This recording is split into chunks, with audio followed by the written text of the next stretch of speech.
오늘 우리에게 주시는 하나님의 말씀은 요한계시록 2장 8절에서 11절 말씀입니다. 요한계시록 2장 8절에서 11절 말씀입니다. 신약성경 400면에 나와 있습니다. 제가 읽어드리겠습니다. 서머나 교회의 사자에게 편지하라. 처음이요 마지막이요 죽었다가 살아나신 이가 이르시되 내가 내 환난과 궁핍을 알거니와 실상은 내가 부요한 자니라. 자칭 유대인이라 하는 자들의 비방도 알거니와 실상은 유대인이 아니요 사단의 회당이라. 너는 장차 받을 고난을 두려워하지 말라. 볼지어다 마귀가 장차 너희 가운데서 몇 사람을 옥에 던져 시험을 받게 하리니 너희가 10일 동안 환난을 받으리라. 내가 죽도록 충성하라. 그리하면 내가 생명의 관을 내게 주리라. 귀 있는 자는 성령이 교회들에게 하시는 말씀을 들을지어다. 이기는 자는 둘째 사망의 해를 받지 아니하리라. 아멘. 오늘 우리가 살펴볼 교회는 서머나 교회입니다. 요한계시록에 보면 2장에 보면 3장에 걸쳐서 거기에 7교회가 나옵니다. 7교회 중에 오늘 이제 우리가 살펴볼 교회가 서머나 교회인데요. 이 서머나 교회는 특별하게 나타나는 게 뭐냐면 주님에게 하나님에게 책망이 없이 칭찬만 받았던 그 교회의 모습으로 등장합니다. 여러분 한번 생각해 보십시오. 칭찬받는 것이 쉽습니까? 어렵습니까? 어려워요. 책망이 없이 칭찬만 받을 수 있다는 것은 참 어렵습니다. 우리 사람에게도 마찬가지잖아요. 누구한테 인정받고 칭찬받기를 원한다면 어떻게 합니까? 그게 그렇게 쉬운 게 아니에요.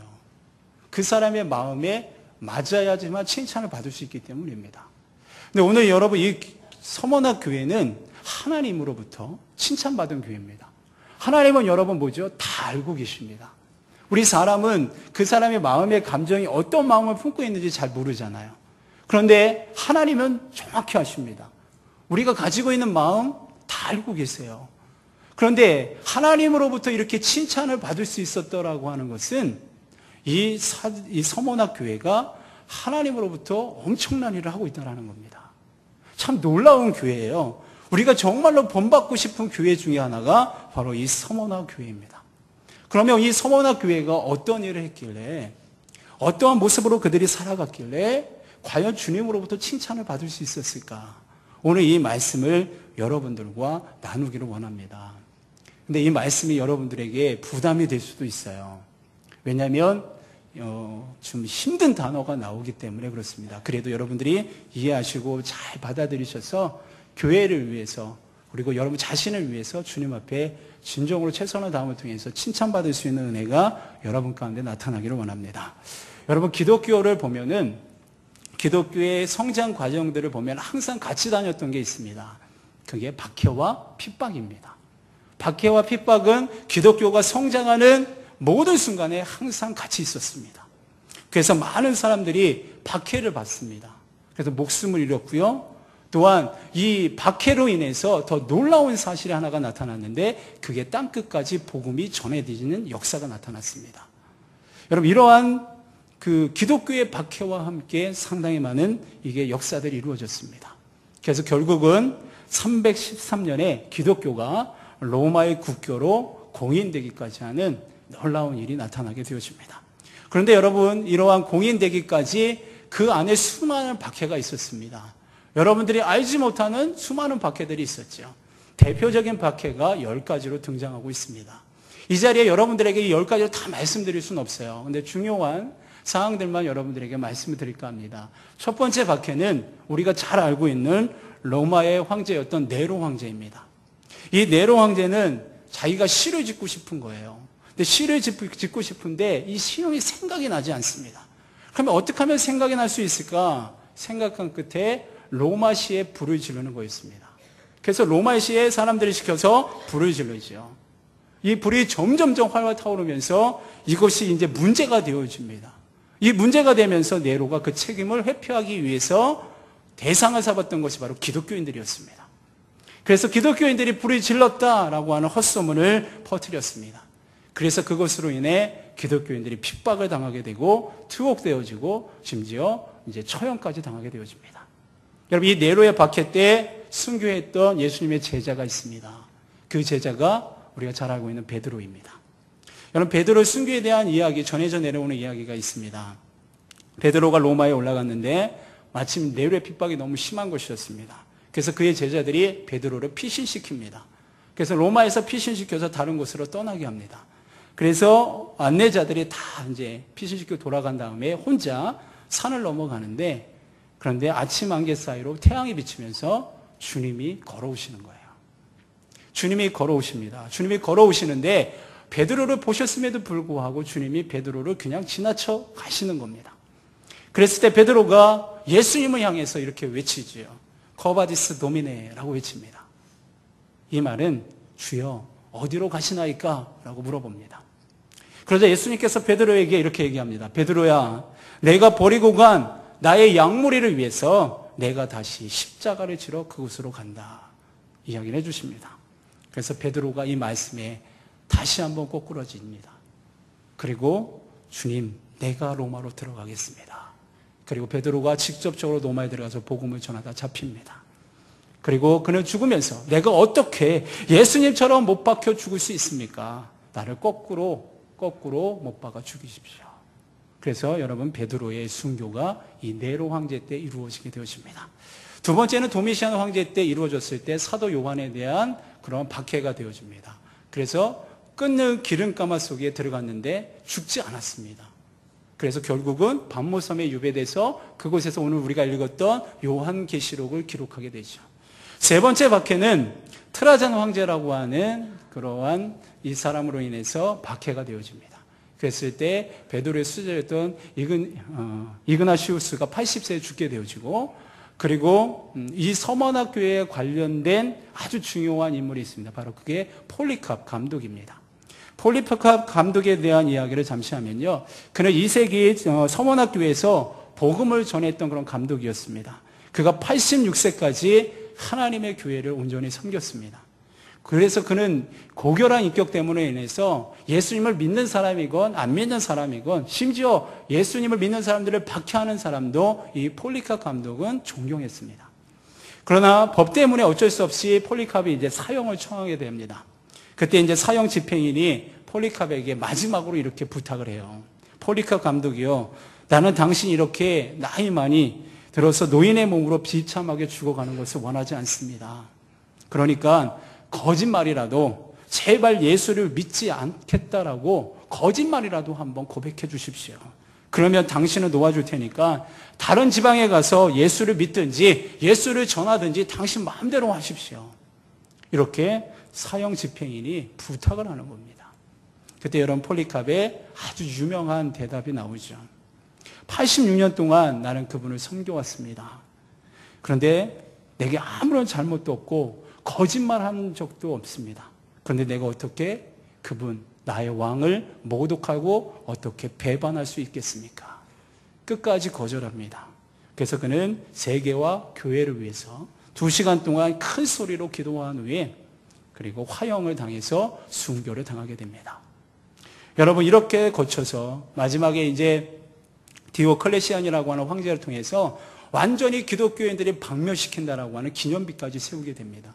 이제 기독교는 도저히 로마에서 찾아볼 수 없다라고 하는 그런 기념비를 세우게 되어지죠. 그런데 이 황제가 죽고 난 다음에 25년 뒤에 여러분, 로마의 기독교가 정식적으로 국교로 공인되어지는 놀라운 역사가 나타나게 됩니다. 여러분, 이 300년이란 걸친 이 환란을 통해서 이 기독교인들은 다 어디로 들어갔는가 하면 카타콤이라고 하는 지하 묘지로 들어가게 됩니다. 그들은 그곳에서 예배를 드리고 그곳에서 하나님을 섬겼습니다. 그래서 로마 병사들이 카타콤으로 들어가는 것을 쫓아 들어가도 들어가면 나올 수가 없는 거죠. 완전히 미로로 되어 있으니까. 여러분, 이렇게 이런 믿음의 용사들이 환난과 핍박 중에도 신앙을 지키고 그리고 유산을 물려주었기 때문에 여러분, 우리가 이렇게 자유롭게 신앙생활을 할 수 있는 것입니다. 그래서 우리는 우리의 신앙의 선배들에게 참 감사를 돌려야 돼요. 여러분, 이것은 우리나라도 마찬가지입니다. 우리나라에도 여러분, 기독교가 들어왔을 때 가장 많은 핍박을 받았던 것이 여러분 바로 기독교인들이었습니다. 얼마나 많은 사람들이 죽어갔습니까? 우리의 신앙의 선배들이 얼마나 많이 그 신앙을 지키기 위해서 핍박을 받고 목숨을 내던 순교를 당하시는 분들이 얼마나 많습니까? 주기철 목사님도 그렇고 송리한 목사님도 그렇고 우리 성결교회 여자 전도사님이라고 할 수 있는 문준경 전도사님도 그렇고, 여러분 많은 분들이 그런 핍박을 그들이 이겨내며 순교를 감당하셨던 것입니다. 그래서 여러분 우리가 지금 신앙생활을 할 수 있었던 거죠. 여러분 우리 교회도 한번 돌아보십시오. 우리 교회 42년이라고 하는 긴 시간들을 걸어오고 있는데, 그 여러분 42년 안에 우리 신앙의 선배들이 그들의 정말 핍박받았고 그 다음에 고통 가운데 있으면서도 교회를 지키기 위해서 얼마나 많은 수고와 얼마나 많은 노력이 있었기에 여러분 지금 이 순간까지 온 줄로 믿습니다. 그래서 우리는 우리의 교회를 바라보며 하나님 앞에 감사와 영광을 돌려야 되고, 우리의 신앙의 선조들에게 감사와 영광을 돌려야 되는 것입니다. 여러분은 그래서 이 서원학 교회가 첫 번째로 정말로 칭찬받을 수 있었던 이유가 바로 여기에 있습니다. 그들은 핍박을 받았습니다. 그 핍박을 근데 그들은 잘 이겨나갔기 때문에 주님으로부터 칭찬을 받게 되어집니다. 여러분 어떻게 이들이 엄청난 핍박을 과연 이길 수 있었을까? 서원학교의 성도들이, 그들은요 가장 중요한 본질을 지켰습니다. 그 본질이 무엇인가 하면 믿음을 지켰던 것입니다. 본문에서 말하고 있는 실상, 즉 본질이 무엇입니까? 바로 믿음이라는 것을 이야기합니다. 기독교 순교사는 기독교를 제압하려고 하는 사단의 힘과 그를 물리치려고 하는 믿음과의 싸움이에요. 그래서 과연 어떻게 우리가 악한 세력과 싸워서 승리하며 이길 수 있는가? 거기에는 믿음이 전제되어져야 합니다. 그런데 분명한 것은 세상은 절대로 믿음을 이길 수 없습니다. 세상을 힘으로 제압하려고 했던 로마는 결국 믿음이라고 하는 것에 패배하게 되어집니다. 로마는 사라졌지만 믿음은 지금도 남아 있습니다. 여러분 고난을 당하고 핍박을 당한 성도들 역시 여러분 믿음이 있었기 때문에 그 모든 핍박을 결과적으로는 이겨나간 것입니다. 여러분 계시록에 나오는 7교회 가운데 바로 이 기독교 순교사와 가장 관련이 있는 교회가 바로 이 서원학 교회였습니다. 서원학 교회는 어떠한 핍박이 온다고 할지라도 그들은 믿음으로 이겨나갔던 것입니다. 그러면 여러분 이 서원학 지역이 어떤 지역인지 우리는 알아야 합니다. 그리고 그들에게 당했던 핍박이 어떤 핍박이었는지 아셔야 합니다. 여러분 서원학 지역은 에베소와 마찬가지로 이 에게해를 끼고 있습니다. 그래서 항구 도시로 이루어져 있습니다. 그래서 에베소와 버가모와 함께 소아시아 지역에서 당대 최고의 도시로 알려져 있습니다. 서원학은 지금도 인구 20만이 살고 있는 이즈미르라고 하는 도시로 남아 있습니다. 그러나 당대의 7도시라고 하는 것은, 최첨단의 도시라고 하는 것은 어떻습니까? 세상적인 관점으로 봤을 땐 상당히 좋습니다. 왜냐하면 돈들이 돌아다니기 때문이죠. 원활하게. 경제적인 부분이 원활하게 이루어지기 때문이죠. 그래서 세상적인 관점으로 봤을 때 쾌락도 있고 화려도 하고 너무나도 좋은 곳입니다. 그런데 반대로 기독교적인 관점에서는 결코 좋은 게 아닙니다. 당시 7도시에서는 거의 다 언제나 이루어졌던 게 있습니다. 바로 우상숭배이죠. 특별히 항구도시 같은 경우에는 반드시 있었던 게 그 우상숭배였습니다. 우상숭배와 더불어 로마시에서 강조하는 황제, 숭배 사상이 있었습니다. 이것이 성행했던 것입니다. 그리고 더욱이 서머나라고 하는 지역은 일찍이 유대인들이 예루살렘의 멸망 이후에 많은 유대인들이 이주해서 정착했던 곳이 바로 이 서머나 지역이었습니다. 그래서 서머나 지역으로 이주한 유대인들 역시 이 서머나에서 경제적으로 아주 큰 영향력을 끼치게 되어집니다. 그러나 이들은 예수님을 부인하는 유대교 출신들의 사람들이었습니다. 자연히 같은 유대인이긴 하지만 예수님으로 구주로 고백하지 않는 이들은 당연히 이 서머나 교회 성도들을 괴롭히는 거게 됩니다. 따라서 서머나 교회는 로마에서 이야기하는 황제 숭배, 우상 숭배에 대한 강요와 더불어서 유대주의적인 율법자들 아래서 이 유대인으로부터 핍박을 받게 되어지는 이중적인 핍박을 겪게 되어집니다. 더불어서 이들에게 찾아오는 그 핍박은 아주 실제적인 모습으로 나타나는데 바로 정치적인 부분, 경제적인 부분, 종교적인 부분, 그리고 사회적인 부분으로 아주 심한 박해를 받게 됩니다. 당연하죠. 왜냐하면 세상과 타협했다가는, 세상과 타협하면 부자가 되는 거고요. 세상과 타협을 막으면 가난하게 살 수밖에 없습니다. 그래서 정치, 경제, 종교, 사회적으로 박해를 받을 수 없는, 밖에 없습니다. 이로 인해서 서머나 교회는 당연히 가난한 교회입니다. 그리고 교인들 역시 가난한 상태에 있었습니다. 가난한 교회, 그리고 가난한 성도가 다니는 교회가 서머나 교회였어요. 당시에 모든 사람들이 그래서 서문학 교회를 향해서 저 교회는 가난한 교회다. 저 교회는 너무너무 가난해서 별로 큰 힘도 없다. 위력도 없다. 이렇게 생각했던 것입니다. 그런데 여러분 오늘 성경으로 들어가서 보실까요? 교회의 머리가 되신 예수님. 교회의 머리가 되신 예수님은 서문학 교회를 가난하다라고 말씀하고 계십니까? 아니요. 성경은 그렇게 말씀하고 있지 않습니다. 서문학 교회를 향해서 실상은 부요한 자다라고 말하고 계십니다. 예수님께서 왜 그렇게 말씀하셨을까? 여러분, 그들은 가진 것이 없습니다. 부요가 없어요. 돈에 대한 재물적인 부분은 약합니다. 그러나 그들이 정말로 중요하게 여겼던 것은 바로 믿음이었습니다. 그래서 주님은 믿음의 부요를 보신 것입니다. 그래서 실상은 너희들은 정말로 부요한 자다라고 말씀하고 계십니다. 여러분, 비록 환난과 시련이 있었지만 믿음만큼은 이들은 세상과 타협하지 않았습니다. 그래서 가난했던 거예요. 그런데 반대로 여러분, 주님으로부터 책망만 받았던 교회가 있죠. 그 교회가 어디 교회입니까? 라오디아 교회. 라오디아 교회는 여러분 부자의 교회였어요.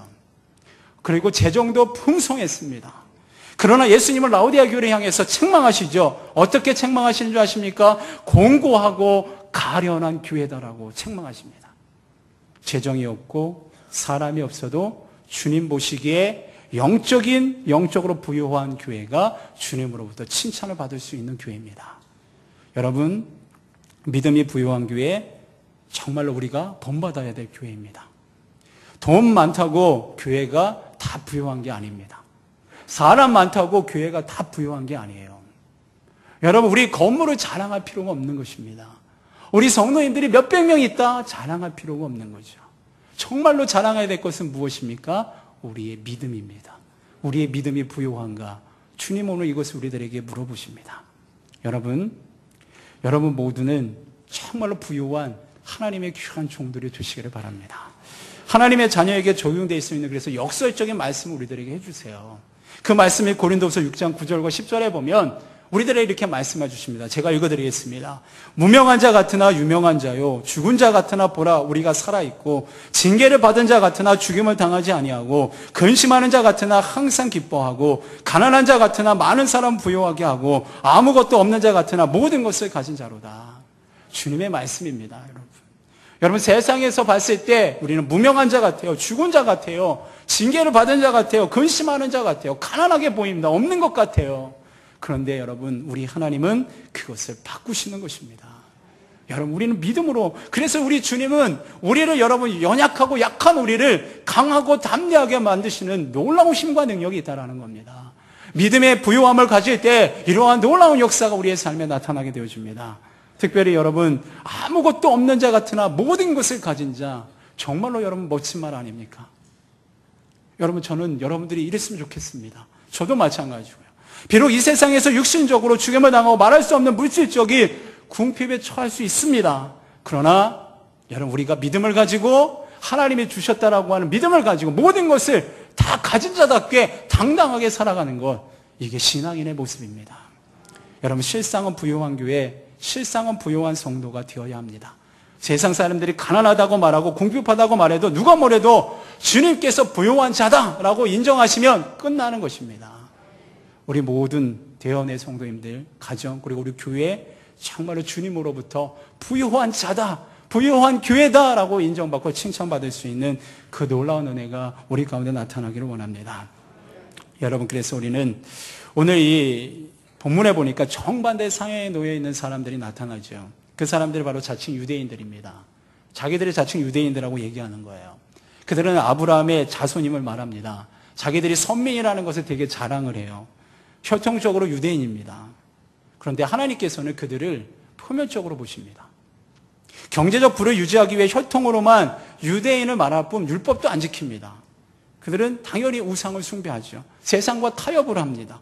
그리고 기독교인들을 박해하는데, 사용하는데 그들이 일조를 하게 됩니다. 이를 보고 예수님께서 말씀하시기로 실상은 유대인이나 서머네 교인들을 끌어간 것이 아니고 그 배후에 사단의 조정이 있다라고 말씀하고 있어요. 그들은 사단의 회당, 사단의 조정을 받은 자다, 이렇게 성경 기록합니다. 여러분, 이들은 어떻게 보면 경제적으로 부유했어요. 다른 사람들에게 인정을 받았습니다. 스스로도 하나님의 선택받은 자녀인 유대인들이다라고 당당하게 이야기합니다. 그러나 여러분, 어디까지나 성경에 보니까 자칭이라고 얘기합니다. 자칭입니다. 예수님께서는 한 번도 그들을 하나님의 자녀다 인정 안 하셨습니다. 자칭 유대인일 뿐 그들의 실상은 사단에 속한 자, 사단의 회당에 속한 자들이었습니다. 여러분, 우리 자신도 마찬가지입니다. 우리를 한번 보십시오. 남들이 나에게 믿는 사람이다 라고 말하는 것도 중요하겠죠. 스스로 자칭 나는 믿는 사람이야 라고 하는 것도 참 중요합니다. 그런데 정말 중요한 게 있어요. 예수님께서 나를 보시고 뭐라고 하실까? 예수님께서 나를 보시고 너는 하나님의 자녀다, 나의 사랑하는 자녀다, 이렇게 말씀해 주시면 우리는 칭찬받는 자들입니다. 그러나 이런 말씀을 해주지 않으면 우리는 믿음에서 떠난 자들이 되어집니다. 내가 나에 대해 뭐라고 말하는지 중요하지 않습니다. 주님께서 나를 보시고 무엇이라고 말씀하는 게 너무 중요합니다. 그러기에 우리는 우리의 실상이 지금 어느 상태에 있는지 늘 점검하셔야 되는 거예요. 여러분의 실상이 어느 상태에 있습니까? 실상은 여러분 지금 겉으로 보여지는 게 아닙니다. 예수님의 눈으로 보는 것입니다. 영적인 것을 여러분들에게 말씀드리는 거예요. 예수님께서 인정하시는 믿음의 부요함으로 우리는 환난을 이겨나갈 수 있어야 한다는 것입니다. 여러분들의 믿음은 부요하십니까? 세상적인 부요함을 찾기 위해 몸부림치지 마시고 믿음의 부요함을 위해 몸부림치시는 주의 아름다운 성도님들이 되시기를 바랍니다. 여러분, 그래서 오늘 서원학교회가 첫 번째로 칭찬받을 수 있었던 이유는 어떠한 핍박 속에서도 세상과 타협하지 않았고요, 오직 믿음 하나, 그것을 지키면서 전진했던 것입니다. 이것이 바로 칭찬받을 수 있었던 요인이 되었습니다.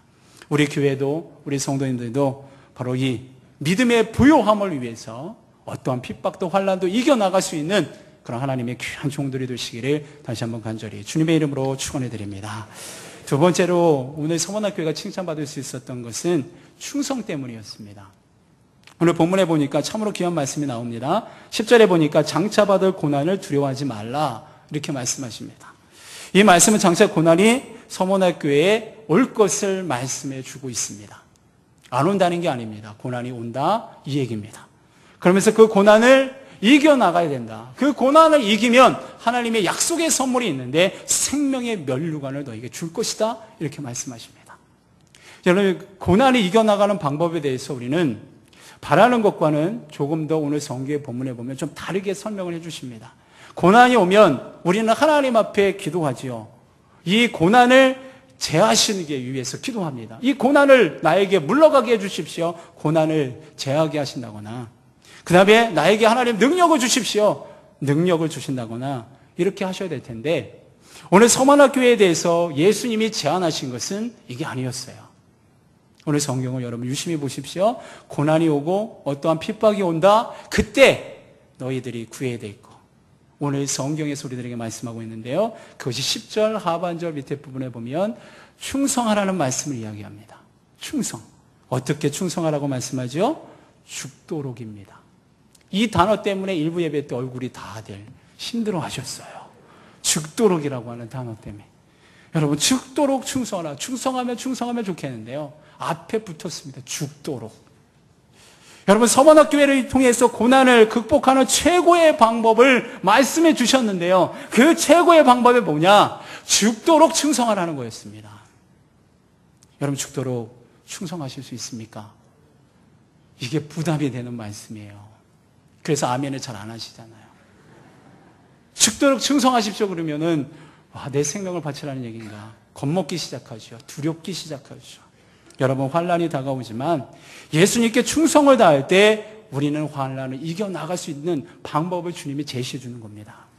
일반적으로 환난을 당하게 되면 환난을 헤쳐나가기 위해 하나님의 일을 등한시하는 경우가 보게 됩니다. 환난을 먼저 해결한 후에 내가 하나님의 일을 하겠습니다. 내가 지금 고통 가운데 있고요, 핍박 가운데 있고 환난 가운데 있는데 이 문제가 해결되면 내가 하나님의 일을 하겠습니다. 그러나 예수님은 오늘 그렇게 말씀하지 않으십니다. 오히려 환난이 다가올수록 그 충성의 강도를 점점점 높이십니다.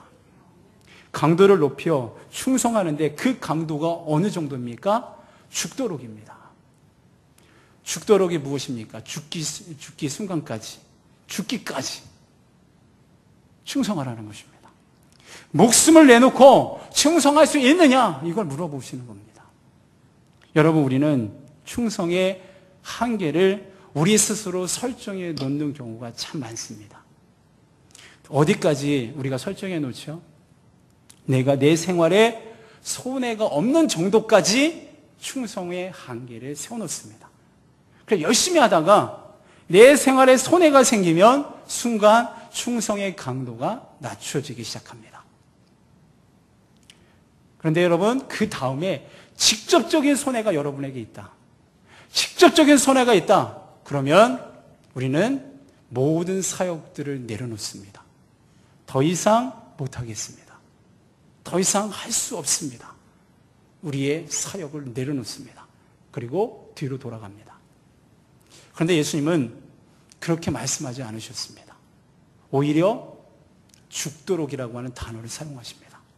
오히려 목숨의 한계를 뛰어넘는 그 단계까지 이르러야 한다. 주님은 우리들에게 말씀하십니다. 여러분, 서문학교회가 그냥 칭찬을 받았겠습니까? 무엇인가 특별하게 그들 가운데 있었기 때문입니다. 그것은 죽도록 충성했던 것입니다. 환난을 이기는 방법이 여러분 죽도록 충성하라는 것이라는 이 말씀에 놀라운 비밀이 숨겨져 있습니다. 여러분, 환난이 나를 죽이려고 합니다. 삶이 나를 자꾸만 지치게 합니다. 그런데 삶이 나를 죽이려고 하는 순간에 내가 내 목숨을 붙잡고 안 죽으려고 발버둥 치면 칠수록 환난은 여러분들을 더 조여오게 될 것입니다. 그 힘든 상황은 더 조여오게 될 것입니다. 여러분, 수영할 줄 모르는 사람이 물속에 빠졌습니다. 발버둥을 막 치죠. 발버둥을 치면 칠수록 어떻게 됩니까? 물에 가라앉게 되어집니다. 그러면 어떻게 하면 살 수 있을까요? 힘을 다 빼는 겁니다. 그리고 구조하는 사람에게 모든 것을 다 맡기는 겁니다. 그때 살아날 수 있습니다. 여러분, 마찬가지입니다. 내가 내 목숨을 주님께 내어놓으면, 주님께 맡기면 그때부터 모든 게 끝나는 겁니다. 여러분, 주님 앞에 맡기면 아무리 큰 환난조차도 주님이 감당하십니다. 어떠한 큰 박해가 온다고 할지라도 우리에게 평안함을 갖다 주십니다. 그게 주님 앞에 맡기는 겁니다. 여러분, 죽도록 충성한다는 말은 내 목숨을 주님이 받으십시오, 맡기는 겁니다. 여러분, 우리가 충성하지 못하는 이유가 뭔지 아세요? 나를 너무 사랑하기 때문입니다. 나를 너무 감싸고 있기 때문이에요. 나를 맡기지 못하기 때문에 그렇습니다. 여러분 스스로를 하나님 앞에 맡기십시오. 맡기는 그 순간에 주님이 여러분들에게 평안함을 갖춰 주십니다. 그리고 사명을 감당할 수 있는 힘을 주십니다. 능력을 주십니다. 그래서 사명을 감당할 수 있는 거예요. 어떠한 힘든 상황 속에서도. 그리고 사단이 순간순간 유혹하고 넘어뜨리려고 한다고 할지라도 나는 누구에게 맡겨져 있습니까? 주님의 손에 맡겨져 있기 때문에 사단이 어떻게 할 수가 없습니다. 여러분, 맡기고 충성하라는 말씀을 우리는 결코 잊지 말아야 합니다. 결국 하나님께 목숨을 내놓고 맡기고 충성을 다할 때 나를 죽이려고 하는 환난도 나를 결코 해할 수가 없는 것입니다. 여러분, 특별히 10절 말씀 보니까 너희가 10일 동안 환난을 받으리라 말씀합니다. 여러분, 열흘 동안이라고 하는 기간이 명확하게 명시되어져 있습니다. 일정 기간 동안을 말해주고 있습니다. 여러분, 환난의 기한이 있습니다. 고통받는 기한이 있습니다. 고난받는 기한이 있습니다. 그것은 여러분 계속해서 무한대로 무기한이 아닙니다. 반드시 기한이 있다는 것을 성경은 우리들에게 말씀해 주십니다. 고난이 닥쳐왔을 때 그 고난에 끝이 없는 것이 아니라 그 고난에 끝이 있다는 겁니다. 그래서 그 고난의 끝에 하나님의 놀라운 축복을 바라보며 사명을 감당하라고 말씀하십니다. 고난만이 아니라 충성할 수 있는 기간도 말씀해 주고 있습니다. 충성할 수 있는 기간도 마찬가지입니다. 무한대가 아닙니다. 충성할 수 있는 것도 여러분 기회입니다. 기회를 말씀하고 있습니다. 10일이라고 하는 기간입니다. 여러분, 충성할 때도 우리가 다 매 순간마다 충성할 수 있을 거라고 생각하십니까? 아닙니다. 하나님이 주십니다. 기한을 주십니다. 때를 주십니다. 여러분, 충성할 때 충성할 수 있는 성도님들이 되시기를 간절히 주님의 이름 부탁을 드립니다. 여러분, 오늘 서문학교에 두 번째 칭찬받을 수 있었던 것은 충성이었어요. 어떻게? 죽도록입니다. 여러분, 여러분의 삶이 힘들고 어렵다고 할지라도 사명을 내려놓지 마십시오. 그것은 하나님이 원하시는 게 아닙니다. 여러분들에게 박해가 더 심하고 더 큰 힘은 고난이 온다고 할지라도 그것을 여러분 믿음으로 이겨나가십시오. 그리고 하나님께서 책임질 수 있으면 맡기고 이겨나가십시오. 죽도록 충성하십시오. 온 힘을 다해서 충성하십시오. 그러면 우리 하나님께서 모든 부분들을 깨끗하게, 그리고 모든 것들을 우리 주님께서 완벽하게 해결해 주실 줄로 믿습니다. 우리 모든 성도님들이 우리 교회가 죽도록 충성해서 하나님의 귀한 사명을 감당하며 나가는 아름다운 교회, 아름다운 성도님들이 되시기를 간절히 주님의 이름으로 축원드립니다. 마지막 한 가지 남아 있습니다. 여러분, 이 교회가 칭찬받을 수 있었던 교회의 모습은 살아있는 교회였기 때문에 그렇습니다. 9절에 보니까 서머나 교회가 지금까지 당한 환난을 잘 견뎌왔던 것을 볼 수 있습니다. 그래서 예수님께서 서머나 교회가 겉보기에는 궁핍해 보였지만 믿음의 부요를 보았기 때문에 부자라고 인정하셨습니다. 그런데 예수님께서 말씀하신 10절 이하에 보면 좀 의문스러운 점이 있습니다. 유대인들의 핍박을 받았지만 잘 견뎌왔습니다. 그러면 이제 서머나 교회에 상급이 주어져야 하고, 그 다음에 더 이상의 환난이 없게 해야 하는데, 그런데 하나님께서 10절에 보면 장차 받을 고난이 또 있다, 이렇게 말씀하셨어요. 와, 이 말씀의 좌절, 또 있다라고 하는 거예요. 잘 이겨왔는데 또 있다라는 겁니다. 마귀가 장차 너희 가운데 몇 사람을 오게 던져 시험을 받게 하실 것이다 라고 말씀하십니다. 인간적으로 생각으로는 맞지 않는 듯합니다. 환난을 잘 견디는 교회를 좀 주님께서 쉬게 해주셔야 되는데, 물질적, 재정적 부유의 축복은 아니더라도 이 환난만큼이라도 좀 없애주셔야 될 텐데, 그러나 오늘 여러분 서머나 교회는 이것조차도 감사하고 있다는 것입니다. 여러분 9절에서 서머나 교회가 받은 핍박의 실체는 뭐였어요? 사단이었습니다. 사단의 역사였어요. 그리고 10절에 나온 환난의 주체 역시 바로 이 사단이라는 것입니다. 여러분 이 말을 다른 말로 얘기한다면 이 얘기입니다. 이 말은 서머나 교회가 사단이 가장 꺾고 싶어 했었던 교회 중에 하나였다는 거예요. 정말로 그 교회를 무너뜨리고 싶었던 거예요, 사단이. 여러분 이것을 역으로 생각하면 무엇입니까? 서머나 교회가 그만큼 강력한 영적인 힘을 가지고 있었던 거예요. 여러분 이 서머나 교회가 영적으로 엄청난 큰 일을 감당하는, 그래서 이 사단이 위협을 받았던 교회가 서머나 교회였습니다. 여러분 어떻게 이럴 수 있을까요? 작은 교회, 그리고 작은 성도님들, 근데 그분들이 가지고 있는 믿음의 부요, 그리고 주님을 향한 충성에 대한 부분 때문에 교회가 영적으로 충만했던 것입니다. 살아있었던 거죠. 그래서 사단이 그 교회를 정말 꺾고 싶었던 거예요. 그래서 계속적으로 서머나 교회를 공격합니다. 계속 공격하는 이유가 뭐죠? 무너뜨리기 위해서입니다. 여러분들에게 한번 질문할까요? 여러분 마귀가 좋아하고 따라다니고 스토커처럼 계속해서 따라붙는 사람이 여러분 세상 사람일까요? 예수 믿는 사람일까요? 예수 믿는 사람이죠. 여러분 우리가 생각하기에 마귀는 세상 사람들을 좋아할 것 같아요. 그러나 마귀는 세상에 있는 사람들에게는 별로 관심이 없습니다. 좋아하지도 않아요. 왠지 아시죠? 벌써 자기의 수하에 다 있기 때문입니다. 이미 마귀의 사단의 노예가 되었기 때문이에요. 그런데 사단이 쫓아다니고 스토커처럼 항상 옆에 붙어 다니고 있는 그런 사람은 어떤 사람일까요? 그런 사람은 오늘 이 교회, 서머나 교회처럼 믿음이 살아있는 사람입니다. 살아 움직이는 사람이에요. 여러분 별 볼 일 없는 교회라면 여러분 사단이 건드리지 않습니다. 별 볼 일 없는 성도라면 사단이 별로 건드릴 필요가 없어요. 계시록에 나오는 7교회 가운데 또 칭찬을 받지 못한 교회가 나오죠. 그 교회가 여러분 사대교회입니다. 이 사대교회를 보면 여러분 사대교회는 한마디로 죽은 교회다라고 표현해주고 있어요. 내가 살았다 하는 이름을 가졌으나 너희는 정녕 죽었다라고 말씀하십니다. 여러분 교회라고 하는 이름을 지녔지만 실상은 죽은 교회가 사대교회였습니다. 그런데 특이하게도 죽어가는 사대교회에게 주신 말씀을 보면요, 환난과 핍박의 내용이 전혀 나타나지 않습니다. 왜 그렇죠? 사단의 공격 대상에서 완전히 제외됐기 때문입니다. 그들은 환난과 핍박을 가하지 않아도 이미 스스로 다 죽어가고 있기 때문이에요. 그러나 여러분 서머나 교회는 달랐습니다. 살아 움직였어요.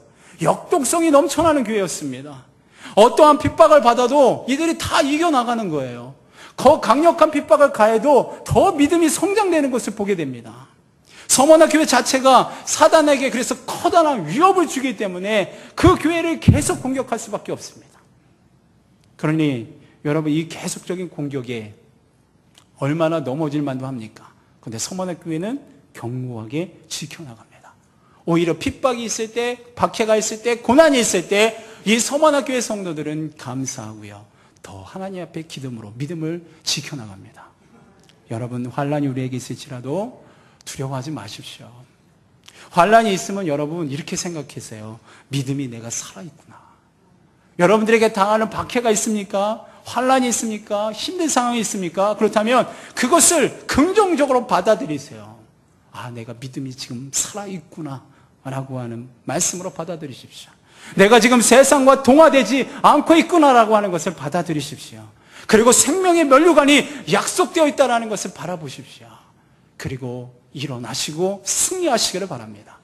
저는 여러분 모두가 살아나기를 원합니다. 여러분 모두가 역동적으로 움직이는 그런 성도들이 되어지기를 원합니다. 여러분, 사단이 무서워하는 성도님들이 되십시오. 사단의 위협을 끼칠 수 있는 성도님들이 되십시오. 여러분 한 분 한 분이 이렇게 놀라운 역사를 감당할 때 우리 교회는 그 어떤 악의 세력도 결코 우리를 파괴시키지 못하는 것입니다. 여러분, 우리 신앙의 선조들이 그러한 믿음을 지켜나간 것입니다. 그런 것들을 지켜나갔을 때 사단의 세력이 결코 이길 수 없었던 것입니다. 우리 42전을 맞는 우리 대원의 성결교회가 정말 앞으로 하나님께서 채워주시는 그런 놀라운 은혜들을 더 경험하기를 원합니다. 그러기 위해서 오늘 말씀을 기억하십시오. 과연 나는 믿음의 부유함을 가지고 있는가? 그리고 나는 하나님 주신 사명에 죽도록 충성하고 있는가? 그리고 나는 정말로 살아서 지금 움직이고 역동성 있는 삶을 내가 살아가고 있는가? 여러분, 우리의 자신의 모습을 오늘 이 시간 바라보시기를 원합니다.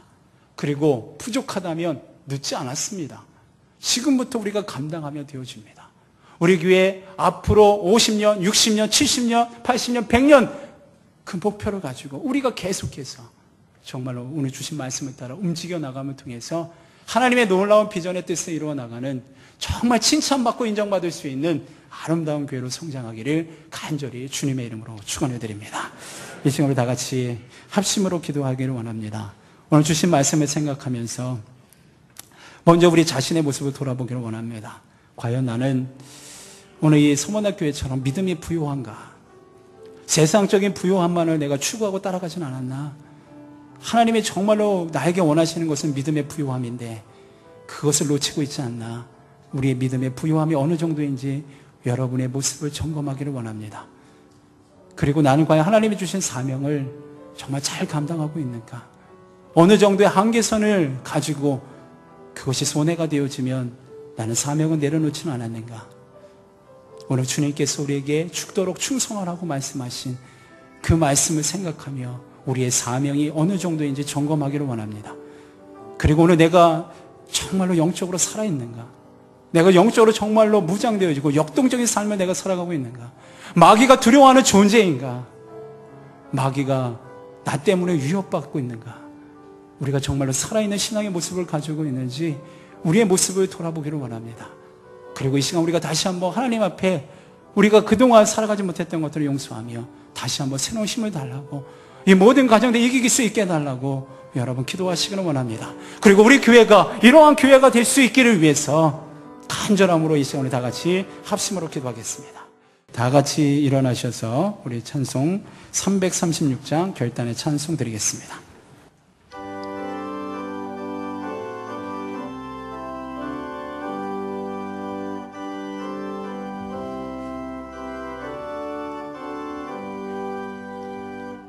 환난과 핍박 추구에도 성도의 신앙 지켜내 이 신앙 생각할 때에 기쁨이 충만하가도다 성도의 신앙 따라서 죽도록 충성하겠네 옥중에 매일 서원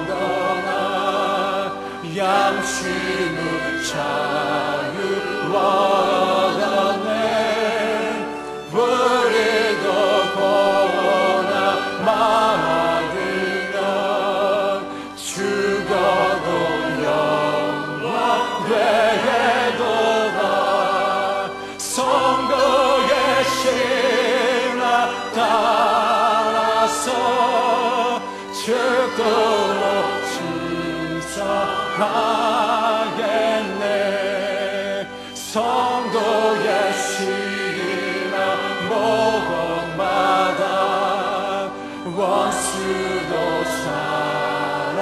살아가겠네. 인자가 너로 배의 실로 이 신앙 전파하리라.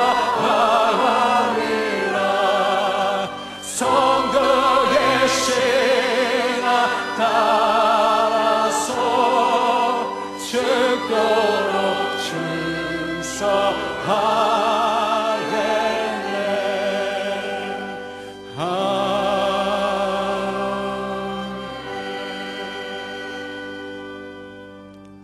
이제는 우리 주님 예수 그리스도의 은혜와 아버지 하나님의 그 크신 사랑하심과 성령님의 감화, 감동, 교통, 위로, 역사 함께 하심이 오늘 서머나 교회처럼 믿음의 부요함으로 죽도록 충성함으로 살아있는 역동적으로 주님에게 칭찬받고 인정받는 승리의 삶을 살기로 결단하는 우리 대원의 모든 성도님들 위해, 그리고 이들의 자녀, 가정, 하고 있는 생업과 장래계획과 비전 위에, 그리고 특별히 창립 42주년을 만든 우리 대형교회 위에 이제로부터 영원토록 함께 하시옵기를 간절히 축원하옵나이다. 아멘.